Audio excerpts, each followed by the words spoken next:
Hello दोस्तों, नमस्कार। एक बार फिर से स्वागत करता हूं आपका हमारे YouTube channel study with Manoj में। तो दोस्तों, इस जनजाति की सीरीज में अभी तक हमने थारू, बोक्सा, जौनसारी और भोटिया जनजाति को कवर कर लिया है और आज हम पढ़ने वाले हैं उत्तराखंड की पांचवी और आखिरी जनजाति। कौन सी?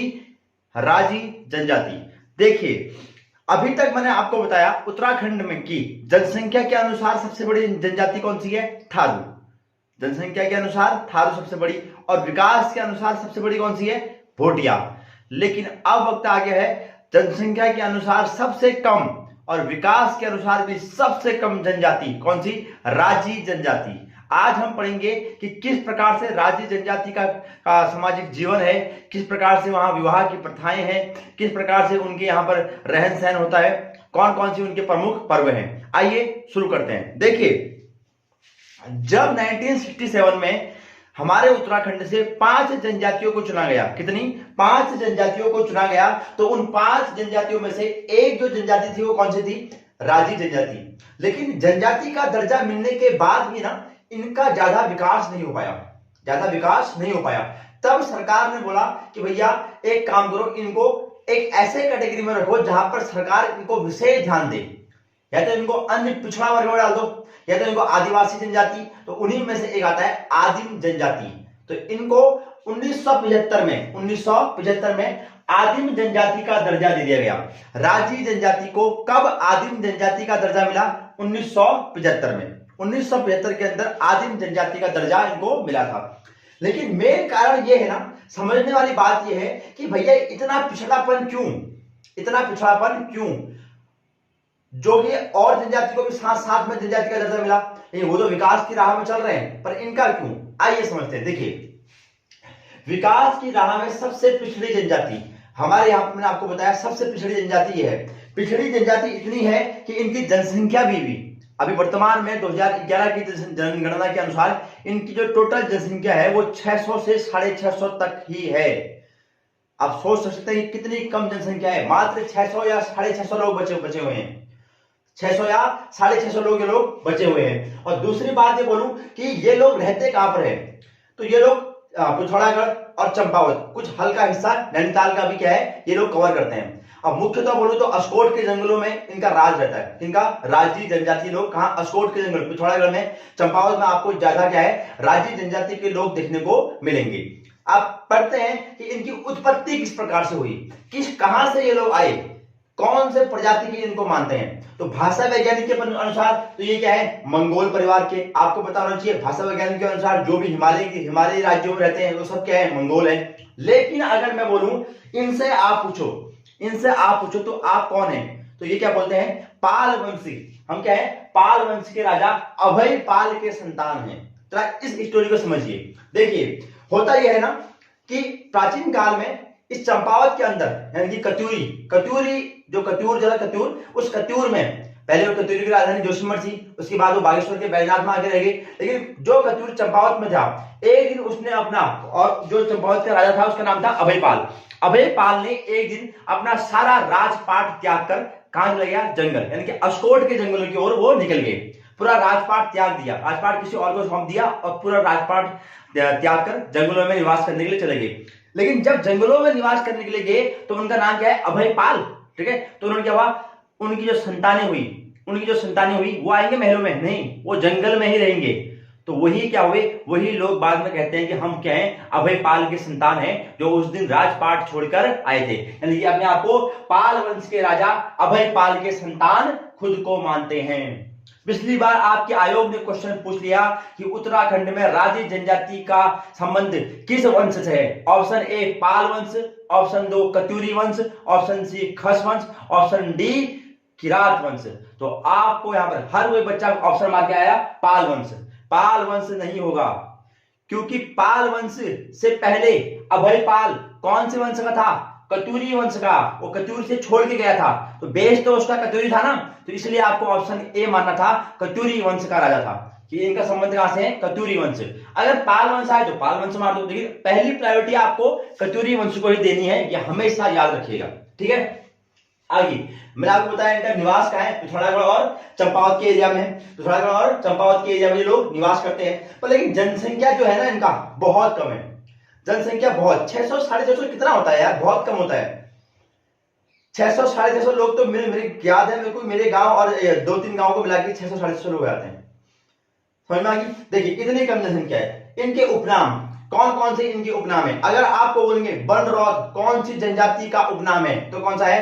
राजी जनजाति का उपनाम क्या है? वनरौत। वनरौत, वनराउत, वनरावत या जंगल के राजा, पूरे तरीके से जंगल में निवास करते हैं। तो जंगल के राजा कौन सी जनजाति को कहा जाता है? कौन सी? राजी जनजाति को। और महान हिमालय का सरताज, महान हिमालय में जनजातियों का सरताज कहा किसे कहा जाता है? भोटिया जनजाति को। किसको? भोटिया जनजाति को कहा जाता है। ठीक है, आइए देखिए अब हम समझते हैं कि जनजाति इतना पिछड़ापन और इतनी कम जनसंख्या का मेन कारण क्या है। देखिए मुख्यतः कारण यह हो सकता है कि जो राजी जनजाति है ना, ये राजी जनजाति का पिछड़ापन का होने के कारण इनका शर्मिलापन। आपको मैं बता दूं ये लोग बहुत ज्यादा शर्माते हैं, बहुत ज्यादा। अगर भारत सरकार आदिम जनजाति का दर्जा मिला ना, आदिम जनजाति का दर्जा मिलने के बाद अगर भारत सरकार इनके ऊपर कोई पैसा खर्च करने के लिए या कोई टीम भेजे इनके पास कि भैया जाओ उनको देख के आओ कि कैसा उनका निवास विकास, कैसा उनका निवास है, किस प्रकार से उनको डेवलप करें, हम योजना बनाएंगे, तो यहाँ के लोग ना अपने औरतों को छुपाने की प्रथाएं चलती है, उनको अपने औरतों को बाहर निकालते नहीं ज्यादा वो लोग। जैसे ही कोई पहुंचेगा टीम वहां पर, मैं गया वहां टीम के, मैंने बोला हाँ बताओ, मेरे को देखते ही सारे लोग जंगलों में भागेंगे, सारे लोग छिप जाएंगे, इतना शर्मिलापन है। और 2-4 लोग गांव के होंगे और उनको मैं पूछूंगा ना कि भैया बताओ कहाँ है लोग, उन्होंने ना हम है ही नहीं, बल हम 4 ही बच्चे बस हो गया, सब मर गए, सब चित्त सब गए, बल सब मर गए, हम 4 ही बस हो गया। इतनी ज्यादा क्या है इनके यहाँ पर शर्मिलापन कि बाहर के व्यक्ति के साथ तो ये लोग क्या बिल्कुल भी मिलजुल नहीं पाते हैं, इतना शर्मिलापन। तो एक इनके पिछड़ेपन का कारण ये भी हो सकता है। और दूसरा क्या है ना, इनका जो मुख्य व्यवसाय है वो है आखेट। आखेट बोले तो शिकार, यानी कि जंगल में जाके शिकार करना। किस खेती ये लोग जानते ही नहीं है। देखो पहले मैं आपको बात बताऊं, ये अभी की बात नहीं है, हमको जनजाति का इतिहास पढ़ते हुए आना है कि इस प्रकार से थे। अब तो यहाँ पर क्या है ना, ये लोग भी मुख्य धारा की ओर जुड़ रहे हैं, सरकार इनके लिए प्रयास कर रही है कि जुड़े, तो जुड़ भी रहे, अब खेती भी कर रहे हैं। पर लेकिन पहले से अगर बात करूं तो ये लोग पूरी तरीके से कैसे थे? आखेट मूलक जनजाति। देखिए यह जनजाति आखेट मूलक यानी कि जंगलों में जाकर शिकार करने पर डिपेंड थी। आपको पता होना चाहिए कोई आदमी अगर शिकार पे डिपेंड रहेगा तो जरूरी नहीं है कि भैया वो उसे डेली शिकार मिले। इनके यहाँ पर गरीबी, भूखमरी, कुपोषण इतना ज्यादा है कि इनकी जनसंख्या आगे नहीं बढ़ पाती। तो कौन सी जनजाति आखेट मूलक जनजाति है? राजी जनजाति। कौन सी? राजी जनजाति। इनका समाज में शर्मिलापन ज्यादा है जो पिछड़ेपन का प्रमुख कारण है। अगर आप शर्माते हैं, अगर मैं अपने रिश्तेदार के यहाँ जाऊं और मैं डेली घर में 7 रोटियां खाता हूं और घर में वहां जाने के बाद, रिश्तेदार के वहां जाने के बाद मैं खा रहा हूं 3 ही रोटी, ना पर पेट भर गया, मेरा तो मन ही नहीं कर रहा, मैं इतना ही खाता हूं, रात को लगेगी फिर भूख भयंकर। और डेली मान के लो 1 महीने रहना है तुमको, और 1 महीने में तुम लगा लो हिसाब, तुम डेली के 7 रोटी खाते हो तो कम से कम तुमने 210 रोटियां खानी चाहिए 1 महीने में, और तुम कितना खा रहे हो? 90 रोटियां। तो कुपोषण होगा, पता चल रहा है जिंदगी भर वही रहना, तो चित्त हड्डी हो जाओगे। इसलिए क्या है? शर्मिलापन इनका भी ऐसे कारण है, और इसीलिए क्या है? इनका पिछड़ेपन का बहुत बड़ा कारण क्या है? शर्मिलापन माना जाता है। ठीक है, देखिए इनमें से एक सबसे बड़ी बात, मुझे राजी जनजाति की सबसे मुख्य और सबसे फेमस जो बात लगती है, सबसे पसंद वाली बात, वो क्या है कि इनके समाज में कोई भी कर्मकांड नहीं है, कोई भी कर्मकांड है ही नहीं, कोई कास्ट नहीं है इनकी, कोई इनकी जाति नहीं है, कोई नहीं है, कोई दिक्कत नहीं है। और जहां पर कर्मकांड नहीं होगा तो वहां पर क्या होगा? ऐसे लड़ाई झगड़े वाला कास्ट जाति कुछ नहीं, जाति भी नहीं है। हाँ, अगर आपको बोलेगा कि जाति के मामले में, अगर आपको आप राजी जनजाति का है, जैसे मैं राजी जनजाति का हूं, तो मुझे ज्यादा से ज्यादा, मेरा नाम अगर मनोज है तो मुझे लगाना है पीछे से कुछ, तो पहले लगाएंगे नहीं, पर लगाना ही नहीं है। अगर ज्यादा ही लगानी है तो क्या लगाओगे आप? रजवार। तो नाम के पीछे क्या लगाते हैं ये लोग? रजवार। रजवार। रजवार के अलावा ये लोग अपने नाम के पीछे कोई भी कास्ट या जाति नहीं लगाते हैं, याद रखिएगा, सिर्फ रजवार। इनके एक बहुत बड़े विधायक हुए गजेंद्र सिंह रजवार, तो उन्होंने भी अपने नाम के पीछे क्या लगाया था? गजेंद्र सिंह रजवार। आई होप आपको इतने पॉइंट समझ में आए होंगे। ठीक है, अगर मैं इनके भाषा की बात करूं तो ये लोग भाषा मिक्स बोलते हैं, जौनसारी, कुमाऊनी, गढ़वाली, क्योंकि बीच के एरिया में कहीं कहीं कुमाऊनी, गढ़वाली, जौनसारी, नेपाली, संस्कृत भी बोलते हैं, उसमें कुछ कुछ वर्ड आपको संस्कृत के भी दिखेंगे उसमें। और ऐसी भाषा जो मिक्सअप है उसको बोलते हैं मुंडा। क्या बोलते हैं? मुंडा। तो इनकी भाषा कैसी है? मुंडा। मुंडा कौन सी जनजाति की भाषा है? कौन सी? राजी जनजाति, जो कहां निवास करते हैं? पिथौरागढ़, चंपावत और कहीं ना कहीं हल्का फुल्का एरिया नैनीताल का भी ये लोग कवर करते हैं। और मुख्यतः अस्कोट के जंगलों में ये लोग आपको देखने को मिलेंगे। अब कितना देंगे? 650 लोग तो कुल है, कितना दिखेंगे? ठीक है, पर लेकिन क्या है, हाँ अगर आप लोग नेपाल में जाएंगे तो नेपाल में इनको राजी नहीं बोलते, नेपाल में बसे हुए हैं क्योंकि चंपारण का बॉर्डर तो नेपाल से लगता ही है। तो नेपाल में इन लोगों को राजी ना बोलकर लिंबू, क्या बोलते हैं? लिंबू बोला जाता है। तो कौन सी जनजाति को नेपाल में लिंबू कहा जाता है? कौन सा है? राजी जनजाति, राजी जनजाति। ठीक है, आई होप आप लोगों को ये पॉइंट समझ में आया होगा। मुख्यतः आप मेरे को जो खास बात इनके ऊपर लगती है तो वो क्या है, इनके यहाँ पर जो कर्मकांड, कास्ट, जाति कुछ भी नहीं है, कुछ भी नहीं, जो सबसे बढ़िया कांड है। अगर आप यहाँ पर कर्मकांड, जाति, कास्ट कुछ भी नहीं होगी तो आपके अंदर भेदभाव भी नहीं होगा। लेकिन ज्यादा से ज्यादा अगर आपको अपने नाम के पीछे कुछ लगाना है तो आप क्या लगाओगे? रजवार लगा सकते हो। तो उत्पत्ति कहां से हुई है? मंगोल परिवार, कत्यूरी वंश के तथा पाल वंश के राजा अभय पाल के संतान खुद को मानते हैं। ठीक है, अगला दूसरी पॉइंट, जनसंख्या में सबसे कम से कम 600 या 650 की जनसंख्या ही इनकी बची हुई है, जो इनके पिछड़ेपन का और क्या है प्रमुख कारण है, शर्मिलापन और साथ में क्या, इनका आखेट मूलक यानी कि किस पे? शिकार पर पूरी तरीके से डिपेंड रहना। आई होप आपको ये पॉइंट समझ में आया होगा। अब समझते हैं इनकी सामाजिक व्यवस्था किस प्रकार से है, इनका सोशल लाइफ, सोशल कल्चर किस प्रकार से चलता है। देखिए, इनके समाज की अगर मैं बात करूं तो इनका जो समाज है सभी की तरह, सिर्फ थारुओं को छोड़कर सभी का क्या है? पितृसत्तात्मक। तो इनका भी समाज कैसा है? पितृसत्तात्मक समाज है। लेकिन सबसे बड़ी बात यह है कि इनके यहां पर कोई भी संस्कार नहीं होता, कोई भी संस्कार नहीं होता। अगर हिंदू धर्म की बात करूं तो जन्म से लेकर के मृत्यु तक टोटल मिलाकर 16 संस्कार किए जाते हैं। पैदा होने होगा, अगर पेट में है तो गोद भराई का संस्कार, पैदा होने के बाद कौन सा? नामकरण संस्कार, फिर 6 महीने बाद उसको खिलाएगा संस्कार। ठीक है, ऐसे बहुत सारे। अगर आप कुमाऊं के एरिया में है तो आपके यज्ञोपवीत यानी कि जनेऊ संस्कार, शादी का संस्कार, और लास्ट जो संस्कार होता है, जो लास्ट संस्कार है वो कौन सा है? अंतिम संस्कार, जिसको बोलते हैं अंत्योष्टि संस्कार, अंत्योष्टि कार्यक्रम। तो इनके यहाँ पर जो है ना, सिर्फ नामकरण संस्कार के अलावा, नामकरण संस्कार के अलावा कोई भी और संस्कार नहीं होता। यहां तक कि अंत्योष्टि संस्कार भी नहीं होता, अंतिम संस्कार भी नहीं करते ये लोग। क्यों नहीं करते? अगला पॉइंट समझेंगे। देखिए, इनके यहां पर नामकरण संस्कार के अलावा कोई भी संस्कार नहीं होता। और सबसे बड़ी बात यह है कि इनकी जनजाति में शिशु मृत्यु दर यानी कि बच्चे पैदा होते ही 15 दिन में या 1 महीने में मर जाते हैं, 15 दिन में या 1 महीने में मर जाते हैं। और इसका प्रमुख कारण क्या है आपको बताऊं? कि अपनी कम्युनिटी के अंदर ही शादी करना, अपनी कम्युनिटी के अंदर ही शादी करना। यानी कि ये लोग 3 वंश तक ही मानते हैं अपने को, यानी कि 3 पीढ़ी तक ही मानते हैं अपने भाई बहन। मान के चलो ए है और दूसरा बी है, ए और बी, ए की 2 संतान, ए सी और ए डी, और सी की 2, एक बेटा है और एक बेटी, और डी का भी एक बेटा एक बेटी। ए के 2 बेटे हैं, सी और डी, सी की 2 बेटियां, बेटे बेटी, और डी की बेटी। अब बताइए, ये बेटा और ये बेटी, ये बेटा क्या है? आप लोग ये सब भाई बहन है ना, सब क्या है? भाई बहन है। ये दादाजी के 2 बेटे और दोनों के भाई बहन है। लेकिन इनके यहां पर ऐसा क्यों नहीं चलता? अगर चाहेंगे तो ये आपस में शादी कर लेंगे, आपस में शादी कर लेंगे। हमारे धर्म में बोलते हैं ना कि एक गोत्र में, समान गोत्र में शादी नहीं करनी चाहिए हिंदू धर्म में। क्यों बोलते हैं समझिए इस बात को, ये बहुत बड़ी बात है। देखिए, गोत्रों में, समान गोत्रों में शादी करने में क्या होता है ना, यदि कभी अगर मेरा गोत्र भारद्वाज है और कहीं और मैंने क्या किया, भारद्वाज गोत्र मेरे को मिल गया, अगर हमारी शादी हो गई, यानी कि मेरा गोत्र भारद्वाज और उसका भी भारद्वाज, यानी कि कभी ना कभी हम कहीं ना कहीं हमारी जो फैमिली होगी ना वो क्या होगी? एक होगी पक्का।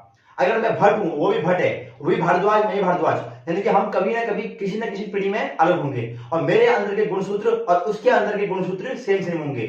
और यदि सेम गुणसूत्र मिलकर शादी होती है, यानी कि 23 गुणसूत्र मेरे, 23 उसके, बराबर 46।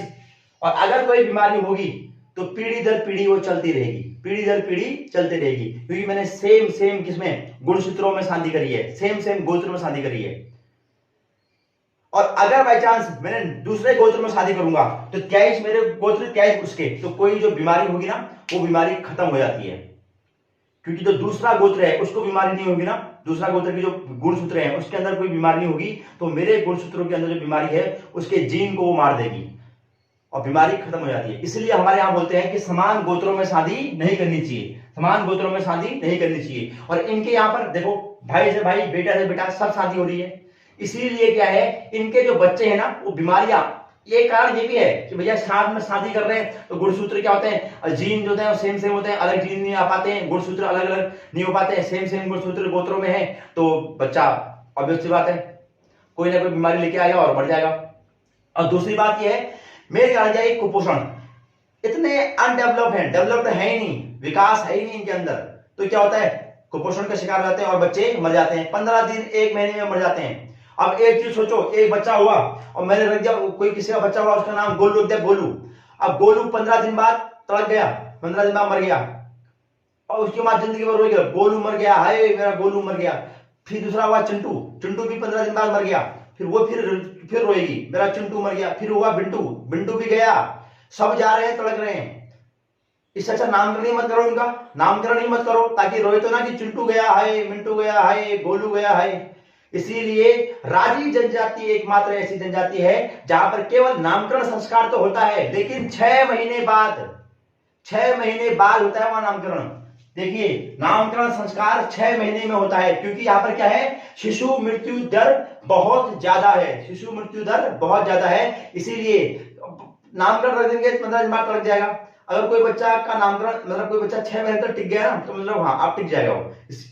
इसीलिए इनके समाज में जो नामकरण होता है वो कितने महीने में होता है, 6 महीने में किया जाता है। ठीक है, आइए इनके निवास की अगर बात करें, इनके निवास, तो हमारे वहां जो निवास होता है ना कुआं, उनको बोलते हैं कुड़, कि उसका कुड़ वहां है, जो मकान को कुड़ बोलते हैं। ठीक है, तो इनके यहाँ पर क्या बोलते हैं, इनके यहाँ पर निवास को, मकान को रैत्युड़ा बोलते हैं। क्या बोलते हैं, रौत्युड़ा।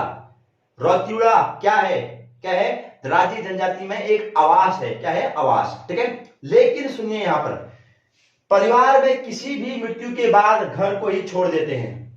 अगर रौत्युड़ा यानी कि इनके घर में, अगर इनके मकान में रौत्युड़ा में अगर बाई चांस कोई बुढ़ा आदमी है और वो मर गया, बाप मर गया इनका, तो ये लोग उसका अंतिम संस्कार करेंगे?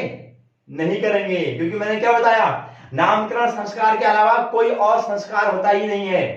अंत्योष्टि संस्कार तक नहीं होता है, अंतिम संस्कार तक नहीं होता है। ये क्या करेंगे, उस लाश को उसी घर में छोड़ के, उसी रौत्युड़ा यानी कि घर में छोड़कर अपना सब साइड हो जाएंगे और पूरा का पूरा क्या होगा, घर ही छोड़ के चले जाएंगे, नया घर बना लेंगे। नया घर पे ऐसा नहीं कि बिल्कुल भाई क्लास, बिल्कुल 4 पिलर बना के ऊपर क्या बोलते हैं सरिया डाल के, ऐसा नहीं, पर खाली क्या है, लकड़ी भूसे का, छोटे छोटे पत्थरों का मकान बना लेते हैं ये लोग। इतना ज्यादा क्या है इनके अंदर, अशिक्षिता, इतना ज्यादा अज्ञान, अनपढ़ता इनके अंदर है, बिल्कुल भी डेवलप नहीं है। भारत सरकार ने इनके लिए इंदिरा गांधी जो आवास जो योजना है ना, उसके तहत इन सबको घर बना के दिए, 2-2, 3-3 लाख के, लेंटर वाला भी, फर्स्ट क्लास लेंटर वाला मकान, अटैच बाथरूम, सब कुछ दिया इनको, बोला तुम यहाँ रहो। लेकिन क्या हुआ उसी टाइम पे, क्या हुआ, इनके घर में किसी की डेथ हो गई। जो सरकार ने मकान बना के दिया था ना, वहां रह रहे हैं, लेकिन उसी टाइम पे घर में किसी की डेथ हो गई। तो मैंने क्या बोला, इनके यहाँ पर अगर घर में किसी की डेथ हो गई तो पूरा का पूरा मकान छोड़कर ही चले जाते हैं। और कहीं क्या हुआ, सरकार का दिया हुआ 2-3 लाख का घर छोड़कर एक घास फूस के मकान में रहने लग गए। तो इनके निवास को क्या बोलते हैं, रौत्युड़ा। तो कौन सी जनजाति में अंत्योष्टि कार्यक्रम नहीं किया जाता, राजी जनजाति में। कौन सा जनजाति में निवास को किसी भी मृत्यु के बाद छोड़ दिया जाता है, राजी जनजाति में। आई होप आप लोगों को ये पॉइंट भी समझ में आया होगा। अब मिलते हैं इस जनजाति के पार्ट 2 में, और उसमें मैं आप लोगों को बताऊंगा कि किस प्रकार से इनके यहाँ पर विवाह चलते हैं, कौन कौन से इनके उत्सव मनाए जाते हैं। तब तक आप इस चीज को समझिए, मिलते हैं अगली वीडियो में, तब तक के लिए गुड बाय, जय हिंद, जय भारत।